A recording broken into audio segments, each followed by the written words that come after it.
Hello, everyone, and thank you for joining us for another one of our Transition Thursday webinars.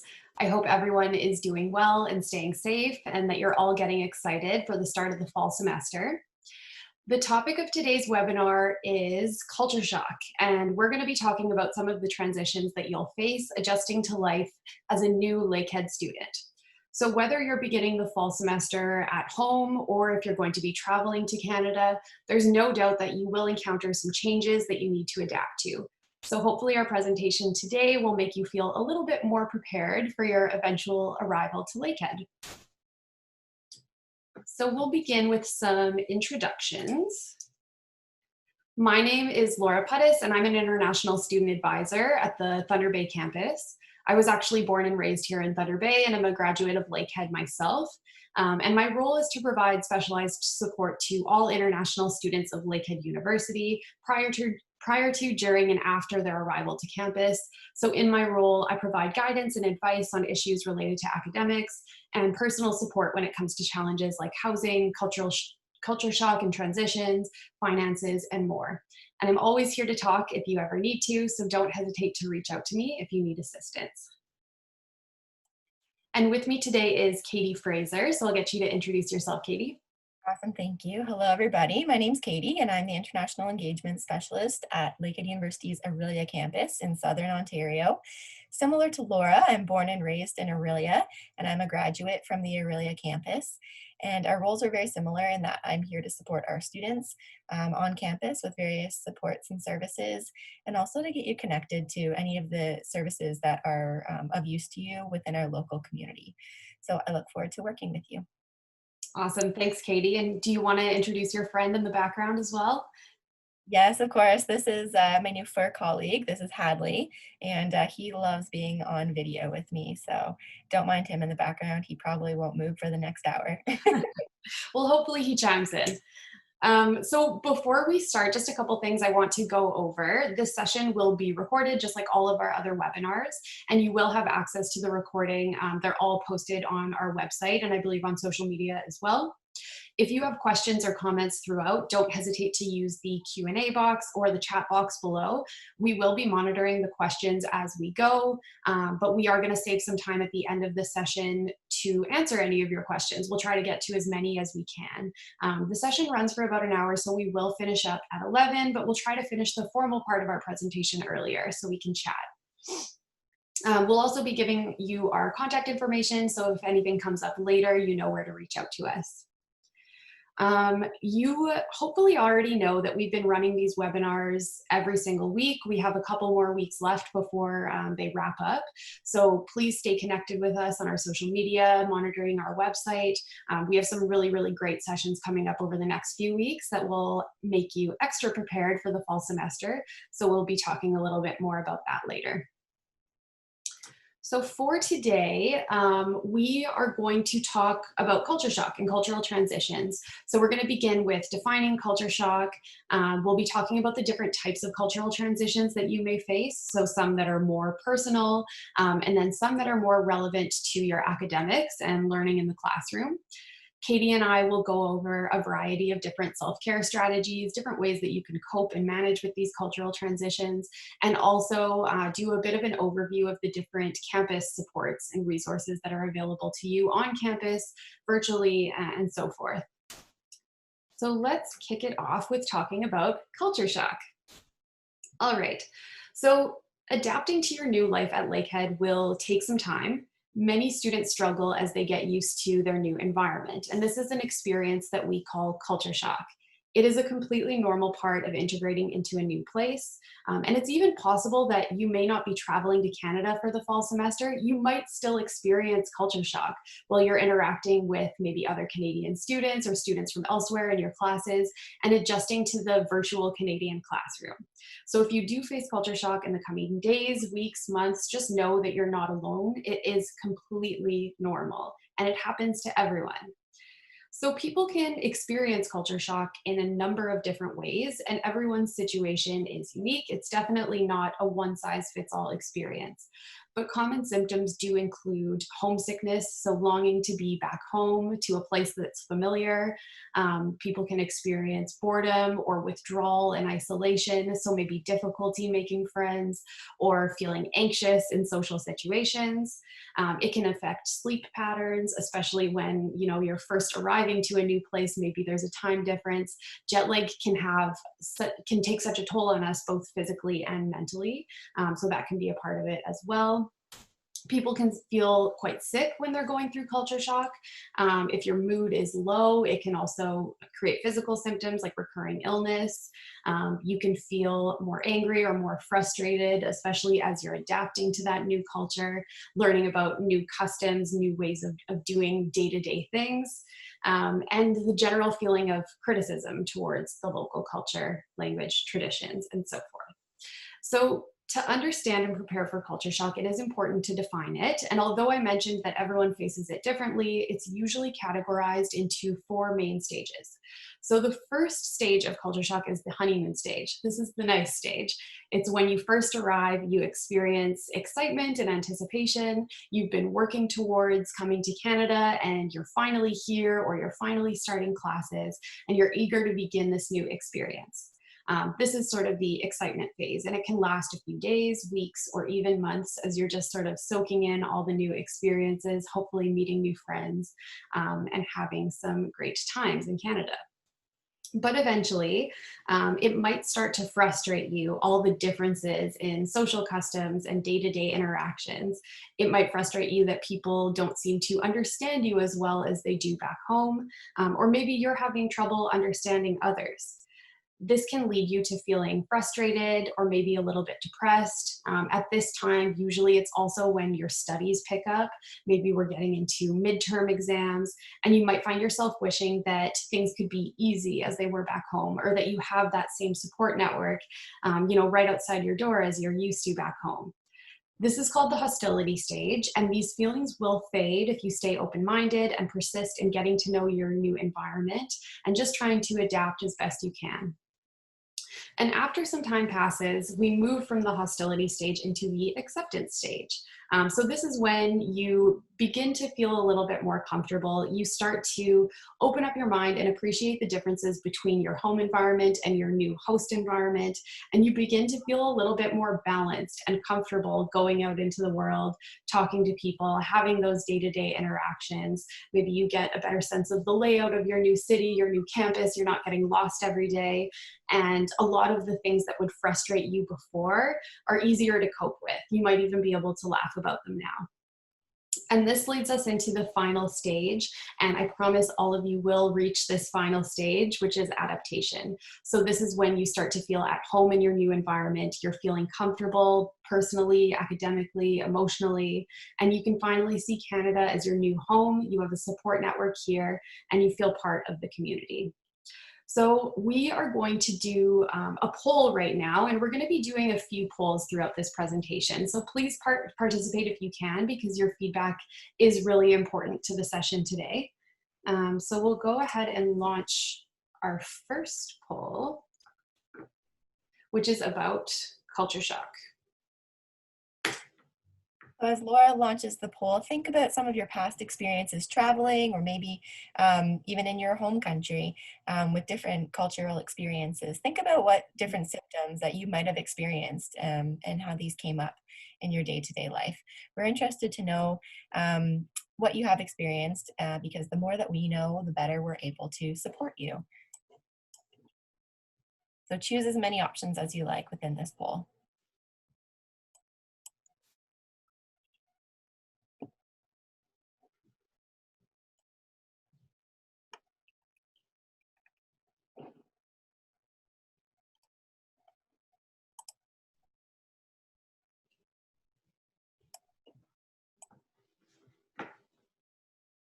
Again, it's really common to start experiencing these things soon after your arrival, shortly after that honeymoon stage, and your day-to-day routine starts getting set in place, and you move towards the hostility phase of culture shock. This is when a lot of these symptoms will start coming up. But you can bet that you're going to move through these things, and they won't last forever. And that's part of what we're here to help you guys with. Great. Yeah, it's interesting to see that most of you seem to have experienced culture shock in the past. And hopefully that might even make you a little bit more prepared for your transition to Canada. All right, so I'll end the poll there. Thank you for your participation. Great. So now that we know a little bit about culture shock and what that experience might look like, we want to encourage you to think about your past experiences, maybe in your own school or maybe through traveling in the past. Think about how you express parts of your cultural identity through these experiences and how your cultural identity has impacted the way in which you interact with other people from your culture or different cultures. So some of these things might be on the shorter term. So on a more immediate basis about different communication styles, whether it's verbal or nonverbal communication. It might be different language barriers and misinterpretations or different slang that you're not used to or that someone you're engaging with isn't used to. Or they could be on the longer term. So things like building trust and building rapport with peers that you meet, or maybe senior members that you look up to. How do you really develop that relationship, and what are the different strategies that you use? What are appropriate interactions with people in positions of management and upper tier positions? How do you engage with them? What is appropriate in the new culture versus the culture that you're used to? And how do you make decisions? Is it a group effort, or does it rely on a hierarchical approach? So consider thinking about your experiences in the past and how these things might come to play as you enter a new education system within Canada. So we would encourage you to embrace these aspects of cultural diversity. We know, and you know, that university isn't just about what you're learning in the classroom, but it's about that whole experience that you're getting. Those conversations and opportunities you have for engagement before and after class, in extracurricular activities, participating in different events. They're all really great learning opportunities to change your perspective, broaden your perspective, and learn from other people as we go.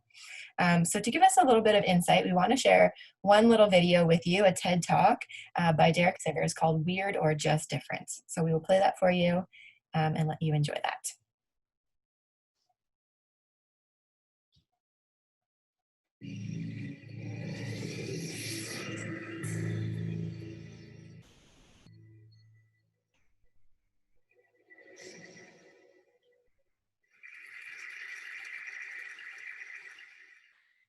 Imagine you're standing on a street anywhere in America, and a Japanese man comes up to you and says, excuse me, what is the name of this block?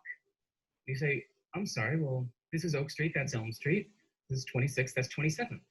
He says, okay, but what is the name of that block? You say, well, blocks don't have names. Streets have names. Blocks are just the unnamed spaces in between streets. He leaves a little confused and disappointed. So now imagine you're standing on a street anywhere in Japan. You turn to a person next to you and say, excuse me, what is the name of this street? And they say, oh, well, that's block 17 and this is block 16. And you say, okay, but what is the name of this street? They say, well, streets don't have names. Blocks have names. Just look at Google Maps here. There's block 14, 15, 16, 17, 18, 19. All of these blocks have names. And the streets are just the unnamed spaces in between the blocks. And you say, okay, then how do you know your home address? I said, well, easy. This is District 8. There's block 17, house number 1. I say, okay, but walking around the neighborhood, I noticed that the house numbers don't go in order. I said, of course they do. They go in the order in which they were built. The first house ever built on a block is house number 1.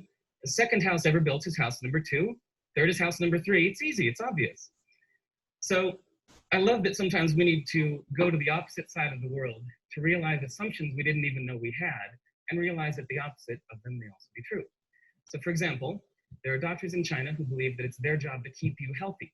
So any month you are healthy, you pay them. And when you're sick, you don't have to pay them because they failed at their job. They get rich when you're healthy, not sick. In most music, we think of the 1 as the downbeat, the beginning of the musical phrase. 1, 2, 3, 4. But in West African music, the 1 is thought of as the end of the phrase, like the period at the end of a sentence. So you can hear it not just in the phrasing, but the way they count off their music. 2, 3, 4, 1. And this math is also accurate. There's a saying that whatever true thing you can say about India, the opposite is also true. So let's never forget, whether at TED or anywhere else, that whatever brilliant ideas you have or hear, that the opposite may also be true. Domo arigatou gozaimashita. Awesome. Thanks, Laura. So as you can see in this video, throughout the various examples that Derek uses, no one is actually wrong in their opinions. They just have different opinions. And the one thing that they all have in common is that their culture has shaped what those opinions actually are.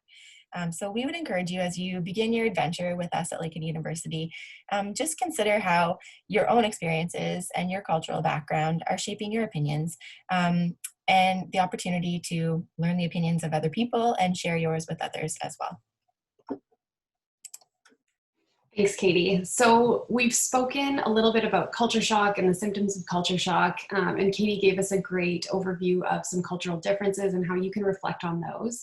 But now we're going to delve into some of the most common transitions that new international students face, both in their personal lives and adjusting to their new communities, as well as in the classroom. So we did that poll, and it looked like most of you had experienced culture shock in the past, and homesickness was one of the most common symptoms of culture shock that you faced. And again, this is very, very common. I don't think I've met an international student that hasn't experienced homesickness during some point in their university career. And it's a completely normal part, because you're traveling to a place usually all on your own, away from your main support network, away from everything that's sort of familiar to you. And it's good to expect for this feeling and prepare for it, because it will come eventually in some form. So in a few slides, we are going to go over some different self-care strategies and also connect you to the different resources and the different contacts on campus that can help you manage through homesickness. Another common transition is finances. So this might be your first time financially supporting yourself and managing your own money, making a budget. And we do have a lot of great resources on our campuses to help you manage your budget. There's even a Royal Bank of Canada service center on the Thunder Bay campus. So it makes getting a debit card or your first credit card really, really easy. You can do it right on campus. It might also be your first time working or trying to get a part-time job. And we do have our Student Success Center that has a great amount of resources to help you secure part-time employment. They have in-person appointments as well as virtual appointments for those of you that will be studying overseas. And they can help you with things like job interview tips, how to build a cover letter and a resume, and things like that. So even if you're not planning to arrive in September, it might be good to book an appointment with the Student Success Center and start building your resume, so that when you do arrive, it's one less step and you can start to enter the workforce if you wish to do that sooner. Housing is also a big change. This might be your first time living away from your family, maybe living on your own and supporting yourself. So there are a lot of different challenges that come with adulting, as we like to say. And it's important that you make sure that your housing is going to be very safe and secure, and that you're thinking about that well ahead of time. So we did do a housing webinar, I think a couple weeks back, and I would recommend referring to that just for some of the more common Q&As about housing. But typically we recommend that when you first arrive at Lakehead, it's great to stay in residence. This means that all of the campus services and supports are right outside of your doorstep. It's also great for making friends very easily, having social activities available to you, arranged for you. But students do choose to live off campus, and that's fine as well. In Canada, to secure off-campus housing, usually you sign what's called a rental agreement. And rental agreements or lease agreements run for about a year. And when you do sign a lease, you have some legal obligations, as does your landlord, in terms of upholding the lease, maintaining the unit. So only make sure that you're signing a lease if you're absolutely positive you want to live in that place. If you're not sure about the location or certain things about that unit, feel free to reach out to one of the international student advisors in Thunder Bay or Katie and Aurelia, and we can help guide you in the right direction. Because again, it really is important to have a very safe, secure, and comfortable place to live, especially when you first arrive in Canada, because it contributes to your overall well-being. So another big adjustment is the weather, of course. And it can be a huge change to live in a climate that's very different than your own. Changes in weather can impact us in so many different ways, not just physically, but even emotionally and mentally. And in Thunder Bay and Orillia, and in most of Canada, there are 4 distinct seasons, which is quite beautiful. So we have summer, fall, winter, and spring, and the temperature can vary a lot. Over the year, temperatures can range from -35, sometimes even colder, and that's in Celsius, to +35 in the summer. So there are a lot of different changes that we see throughout the year. Daylight hours can also be quite a big adjustment for students. I don't really know how it is in Orillia, but here in Thunder Bay in the summer, so for example, right now, it's bright until like 10 p.m., 11 p.m. at night. But come winter, December through March almost, it can get dark as early as 5 p.m. And that can be a bit odd for a number of reasons. It can impact your sleep schedule. So it's just important to stay on top of it. And especially in the winter, I'm sure you've heard some rumors about the Canadian winter, and it can get pretty cold, but it's also one of the most magical times of the year. And if you're nervous for your first Canadian winter, don't be. Just keep an open mind, make sure you're wearing the right clothing, layering up, avoiding long periods of time outside and covering exposed skin. We don't want you to get frostbite, but try and embrace winter as much as possible and participate in some of the winter activities like skiing, snowshoeing, ice skating. There's so many fun things to get involved in, and lots of student clubs on campus that can help you explore some of those experiences.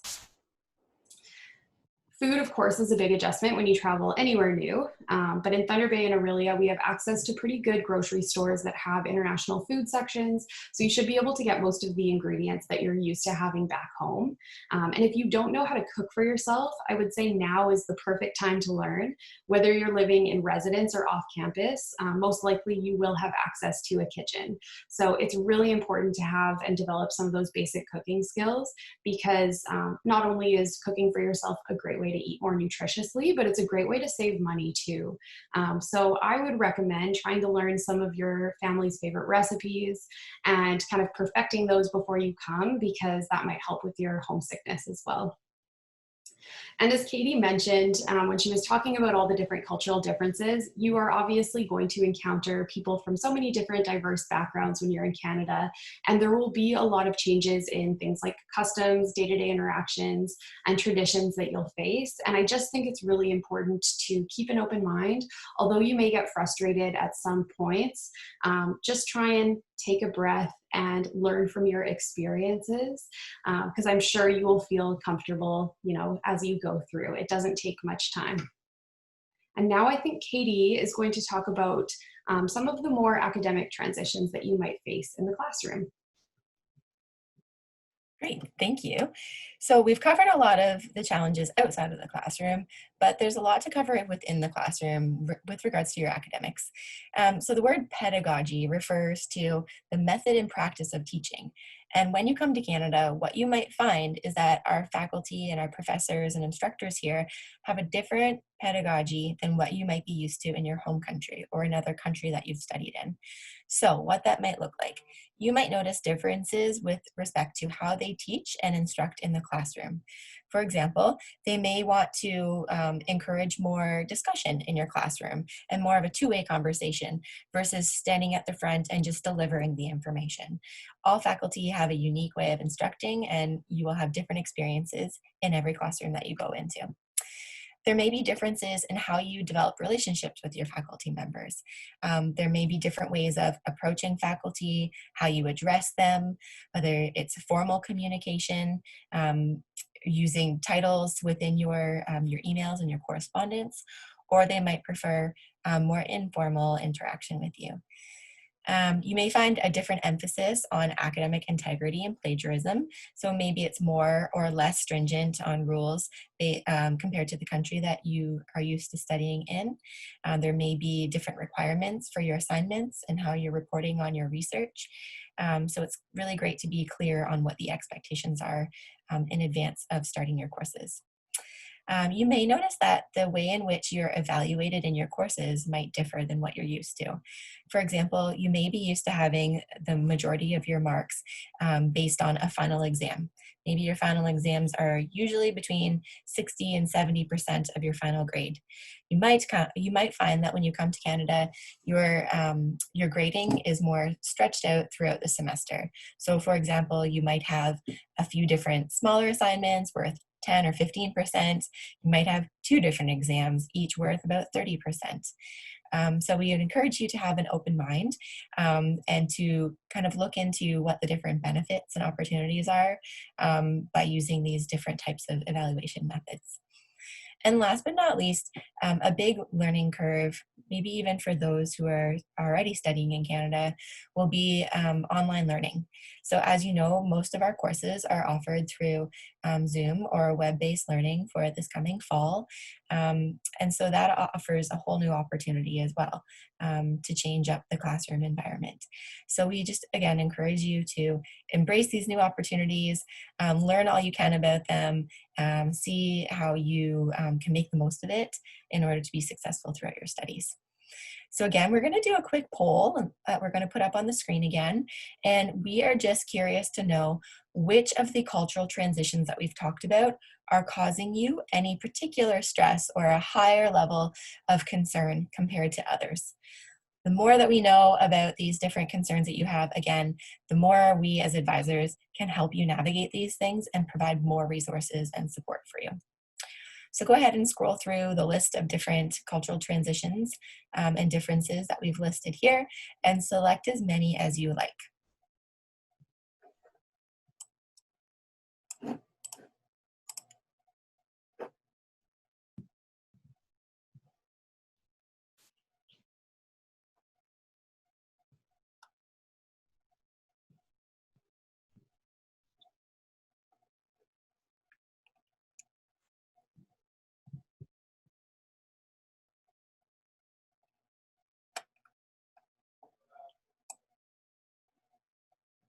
Lots of answers coming in, Laura?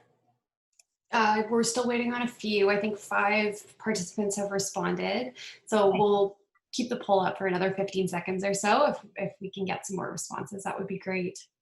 Awesome. So following up on this, we're going to be providing you with some tips for how you can manage some of these concerns. But know that we're not the only people who can provide advice on managing these challenges that you're anticipating. There are lots of other people who have a lot of expertise in these areas. For example, if your concerns are largely related to your academic experience that you are going to be beginning, we would definitely encourage you to talk about some of these concerns with your faculty members.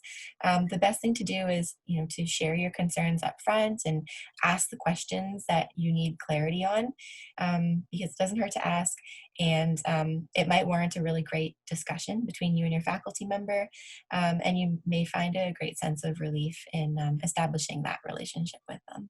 Absolutely. So it looks like most have responded now. So the 2 most stressful cultural differences that people are dreading, it looks like, is teaching and instruction and assignments and tests.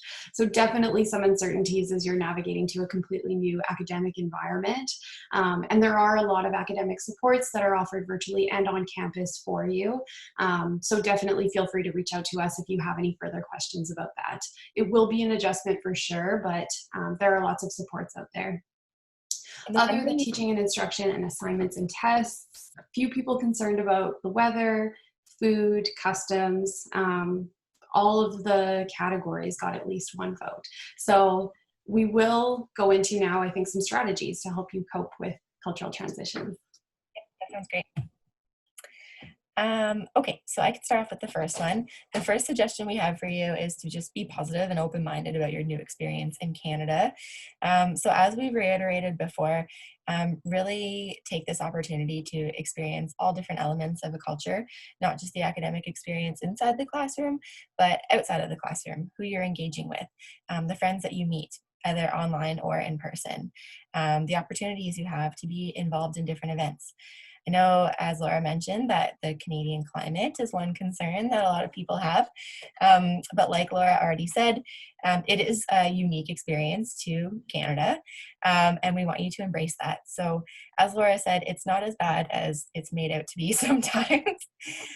Similar to Thunder Bay, we do get fairly cold weather in the winter months. So, about between December and February, really, are the coldest months. Um, in Aurelia, our weather is not as cold as Thunder Bay. However, I will say that we probably get more snow and precipitation than our friends in the north. Um, that all being said, there are lots of things you can do to prepare for this. You do not need to buy the winter gear before you arrive. If you're coming in the fall semester, it's not that cold in either place in September. And there are lots of local stores that you can go shopping, and we can help you direct you in the right way to where there are some really great deals and more affordable yet appropriate clothing to help you enjoy the Canadian winter. For sure. There are so many different things to get involved in, and a lot of different like student clubs, depending on your interests, sports. We're also launching a great peer mentor program that will be run mostly virtually this fall. So if you're interested in that, please feel free to leave your email in the chat box and we can send you some more information.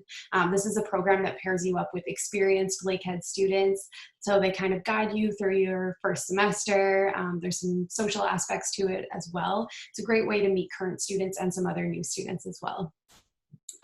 Another way to manage is to, of course, keep in touch with your support network back home. It's really important to maintain those connections, and it helps you feel grounded. I would just caution, if you're, kind of tied to your phone and only speaking to your family and friends back home, it can also be a little bit harmful. You want to make sure that you're still engaging in your new community, putting yourself out there and getting involved, but while still keeping that line of communication so you feel really well supported. Awesome. So the next one we have is develop healthy habits. So we appreciate that you're very ambitious in beginning your studies and you want to be successful. But in order to be successful, you really need to have a really good work-life balance. And what we mean by that is, yes, it's important to focus on your studies and dedicate a significant amount of time, but it's also important to eat properly, eat and make proper meals, to get enough sleep at night, to be getting exercise. All of these things are extremely important to creating a really solid foundation for you in order to be successful in your academics. So we have a lot of different ways that we can support you through these things. We have on each campus, there are health and wellness departments, as well as athletics and recreation departments. You will see that if you're on their websites and their social media, they have various online programming going on throughout the summer and into the fall. For example, they've been offering virtual workouts that you can log into over Instagram Live. They have fitness challenges to encourage you to have a bit of a competitive edge in competing for the distance that you run or you walk over the course of a week, that you can compete with your peers and your colleagues on. There are different wellness sessions, for example, mindfulness sessions around relaxation and giving you some self-care strategies. And when you are on campus, there are also some on-campus services and supports that can be of assistance to you in helping to ensure that you're developing and sustaining some healthy habits for the longer term. Absolutely. There are so many different things to get involved with and so many different resources to support you through this transition. It's just very important that you access those and make the most of your new experience in Canada. I just want to enforce that all of you, if you're struggling, if you're having trouble finding information, adjusting to your classes or your new housing accommodations, please reach out. We're always here to assist with any question or problem that you have. It's really important that if you do need help, you come forward. So sometimes culture shock can seem a little bit overwhelming. Most of the time we sort of work through it and find what works for us. But in times where it persists or it becomes a little bit too much, please reach out. All right, so in terms of support, we're going to go through some of the different main support services on campus. Katie already mentioned student health and wellness, so we'll be talking about that in the next slide. But we do want everyone to know that there are international student advisors on both campuses that are here for you if you need help. So there are 3 student advisors based in Thunder Bay. That's myself, and Latifa Olatunde and BJ Babu are my colleagues. And you might recognize them because they've run past webinars as well. But whether you're on campus or overseas, don't hesitate to reach out to any of us if you need support or if you have questions.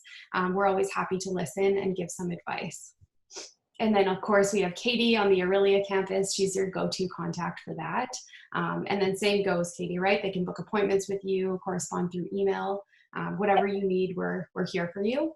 We just want to make sure that you know as you're embarking on this exciting new journey to Thunder Bay or Aurelia, even if you're starting overseas in these unusual circumstances, just know you're well supported at Lakehead. And there are highs and lows to every single new experience, but we're here to help you make the most of it and make your transition as smooth as possible.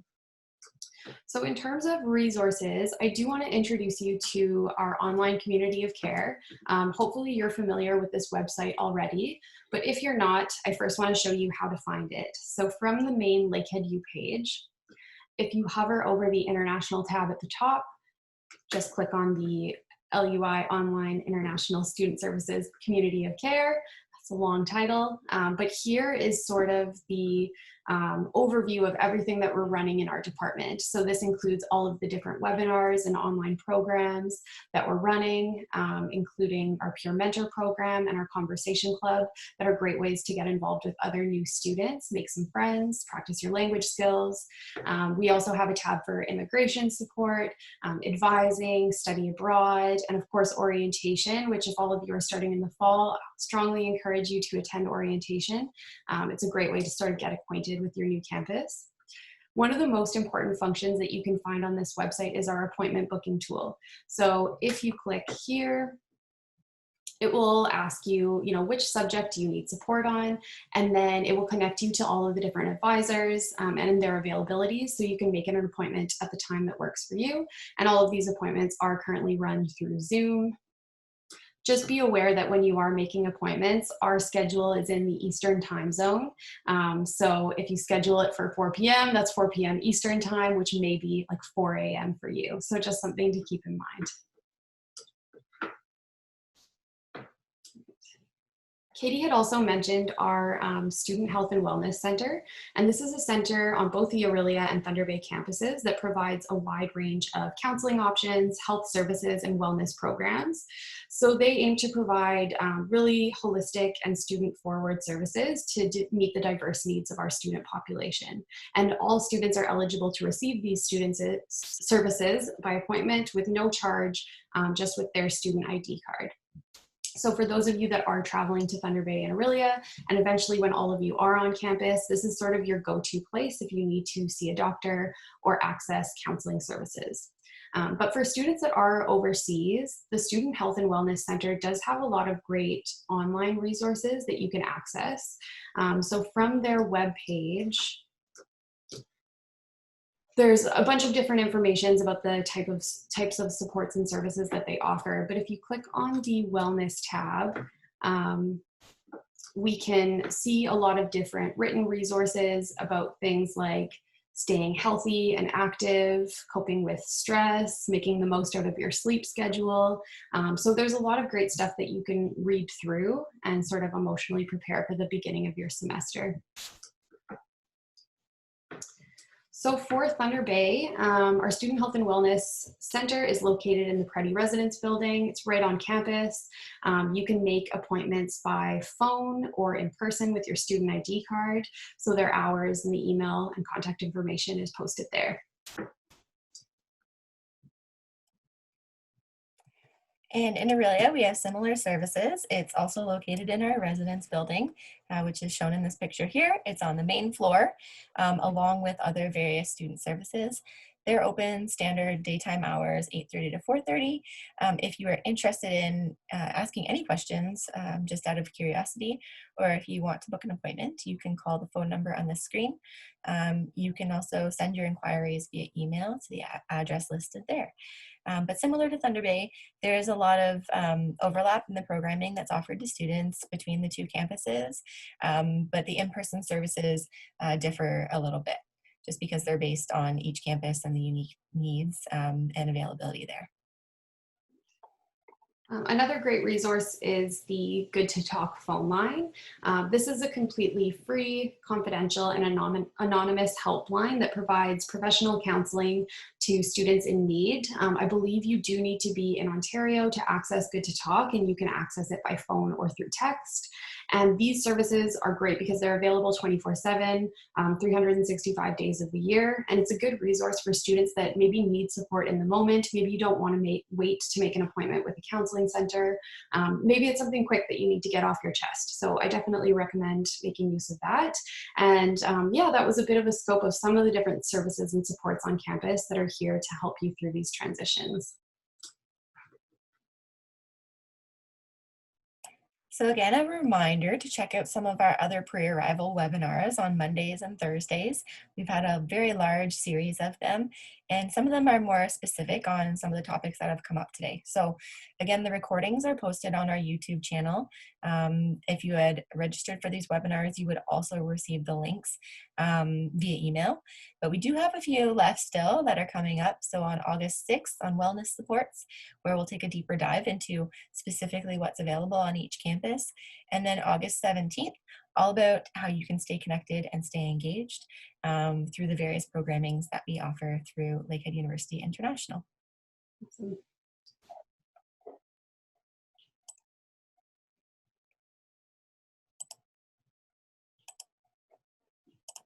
So thank you to everyone for attending our webinar today. As you know, you can follow us on all of the different social media channels listed here. And we do have about 10 minutes left. So I think we can go ahead and respond to any of the questions that have come through. If you want to ask a question or leave a comment, please feel free to do so now.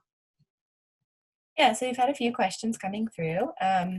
Some questions in general with regards to admissions. So I have sent a few of you our link to our admission requirements page, as well as a link to where you can find info on all the various undergraduate programs that we offer. We had one question about working in Canada. If you want to work part-time, what are next steps? So please don't forget about the need to have a work permit that specifies that you are able to work in Canada. And that you will have to get a social insurance number. So I have shared those links within the Q&A area there. But don't forget, like we've mentioned, we do have supports on campus that can help you pursue different part-time work opportunities. So there's Laura and myself and the other advisors, as well as our Student Success Center.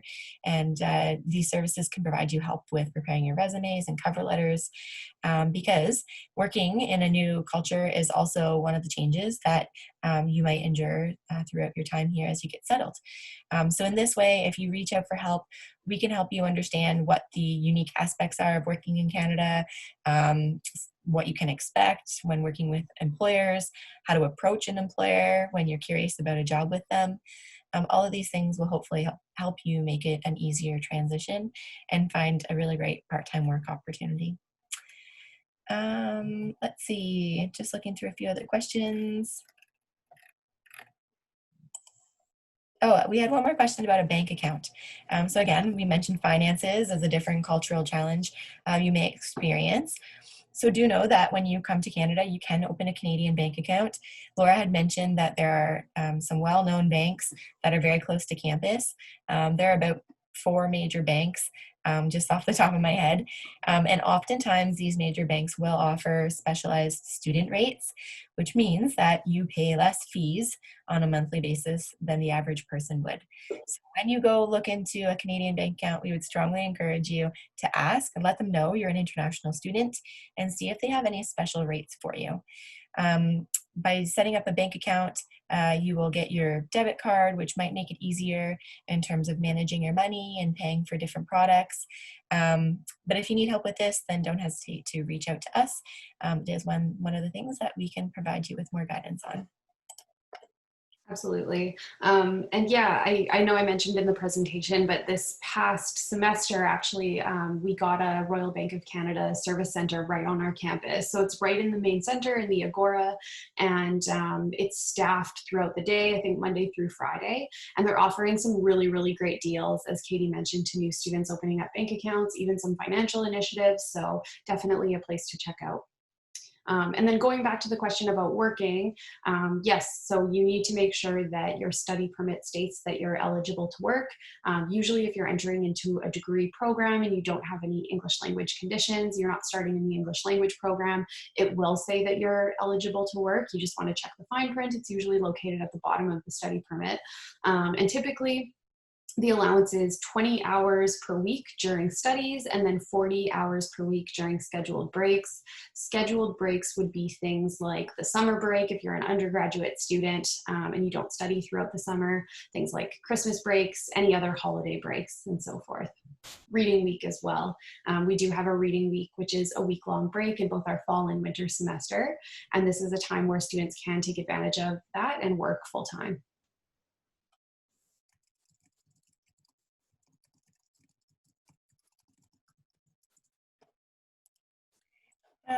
There's a few other questions coming in specifically about programs, so we'll address those questions individually in the Q&A box. They might not be relevant to all of us on this session today, but other than that, that's got our questions caught up. Great. Well, maybe we'll stay on for a couple more minutes just in case any other questions come through. But I do want to thank everyone again for attending today's webinar. I hope it was helpful and made the different transitions that you're going to face a little bit less overwhelming and gave you some great ideas of how you can work through them and start to manage them. And again, Katie and I are always here to support you, to meet with you if you have any questions or just want to talk. So don't hesitate to reach out to us.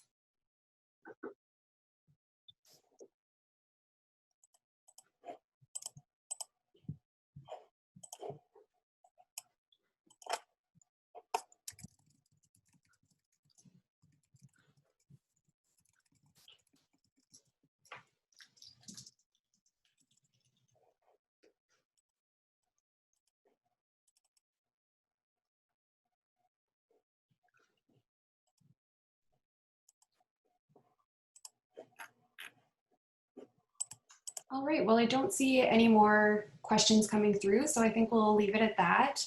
So thank you again for attending. And again, this webinar will be recorded and will be posted on our website in case you want to access it after. Thanks so much and have a great day, everyone. Thanks, everyone. Looking forward to working with you.